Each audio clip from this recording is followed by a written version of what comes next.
Olá, como é que você está? Hoje no Mente e Coração nós vamos falar sobre os instrumentos de Deus que te ajudam a sair da zona da morte e da depressão.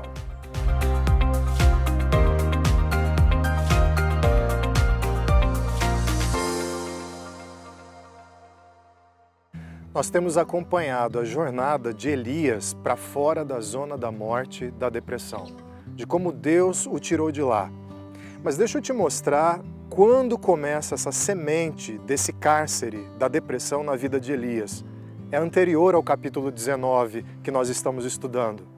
Em 1 Reis, capítulo 18, versículo 22, ele diz assim: Eu sou o único que restou dos profetas do Senhor, mas Baal tem 450 profetas. Como assim Elias é o único profeta do Senhor? Alguns versículos anteriormente, Obadias, um servo do rei Acabe no palácio, havia informado Elias de que ele estava protegendo pessoalmente e alimentando 100 profetas do Senhor.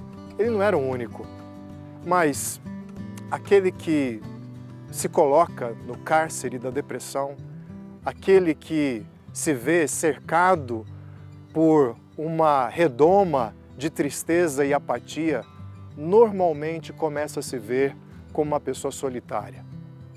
Nós vimos anteriormente que Elias se despede do seu discípulo Eliseu e fica solitário no deserto. Mas nós vimos também um outro movimento de Deus. Ele instaura uma nova vida prática em Elias, um novo ciclo de hábitos, visando fortalecer o seu corpo, visando tratar da sua saúde e tornar o seu corpo um aliado da sua fuga da zona da morte e da depressão. Agora, para fazer isso, Elias precisou de ajuda. Perceba que o primeiro que toca Elias e o desperta do sono depressivo foi um anjo do Senhor.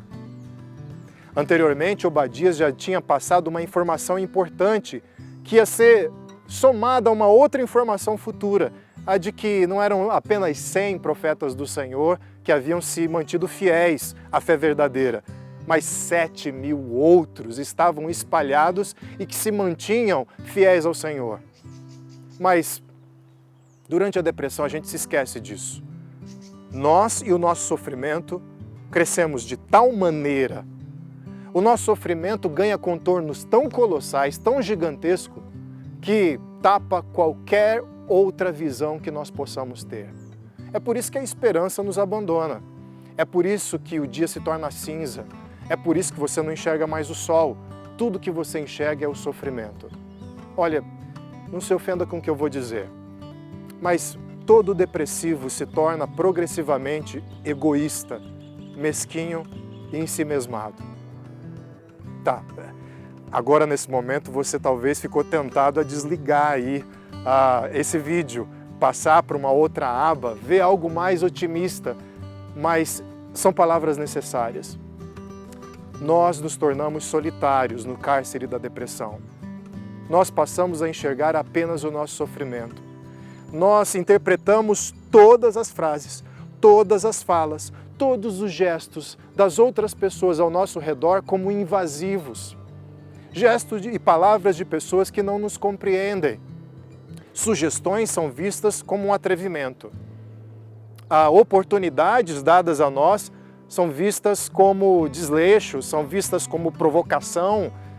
Essa pessoa não está vendo do jeito que eu estou e faz um convite desses?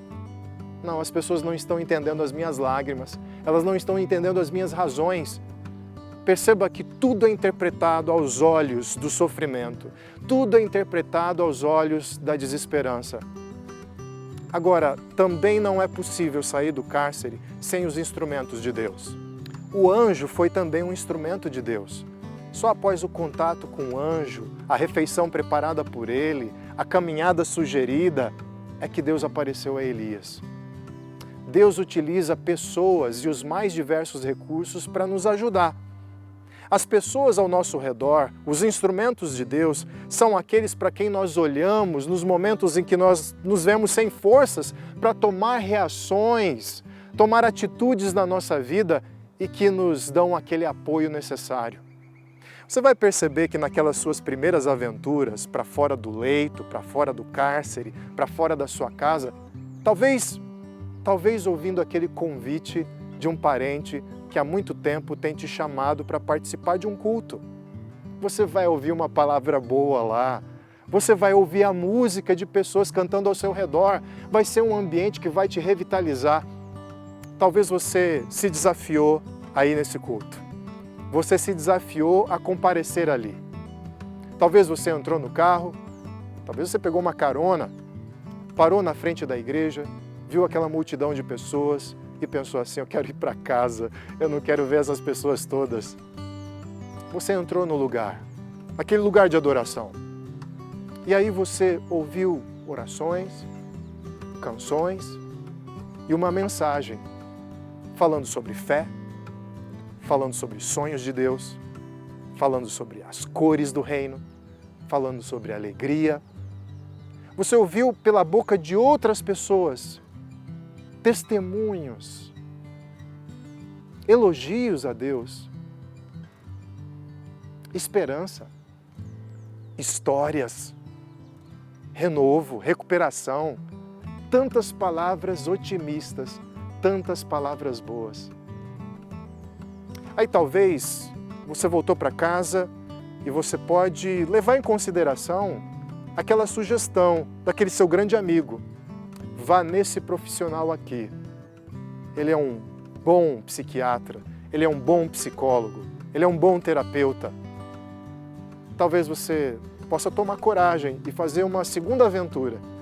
Se aventurar a encontrar com um profissional que vai ajudar você, no caso de algo fisiológico, tomar os remédios certos, fazer o tratamento certo. Talvez seja a hora de você se aventurar na casa de uma família que te acompanha, de irmãos na fé, de pessoas que te amam, finalmente aceitar aquele convite para um almoço. Se permitir ser observado, se permitir ser amado, se permitir ser cuidado. Você precisa dos instrumentos de Deus e eles estão ao seu redor. Pessoas que quando os seus joelhos vacilarem, quando a sua mente te sabotar, vão oferecer uma nova narrativa, que vão sobrepujar, que vão vencer essa narrativa do cárcere. Eu não sou nada. Não, vai ter alguém para te dizer, você é alguém. Em Cristo você é alguém. Eu não tenho mais saída, eu não tenho mais chance. Não, você tem chance. Eu não vou ver mais cores na minha vida. Não, a vida é colorida. Deus vai te dar os óculos certos. Será que o meu corpo vai reagir? Claro que vai. Ouça a orientação daquelas pessoas que conhecem bem o funcionamento dele. Há uma série de palavras, há uma série de incentivos, há uma série de confortos, há uma série de apoios que você necessita, mas que Deus espalhou em todas as pessoas que te cercam e que querem o seu bem. Se permita ser amado, se permita ser cuidado, para sair do cárcere, da depressão, para sair da zona da morte, para uma nova vida, você precisa das outras pessoas. Aceite o convite de Deus para se deixar ser amado por elas. Faça isso e a gente se encontra na semana que vem para ouvir a última mensagem sobre a fuga dessa zona da morte, da depressão. Te vejo lá.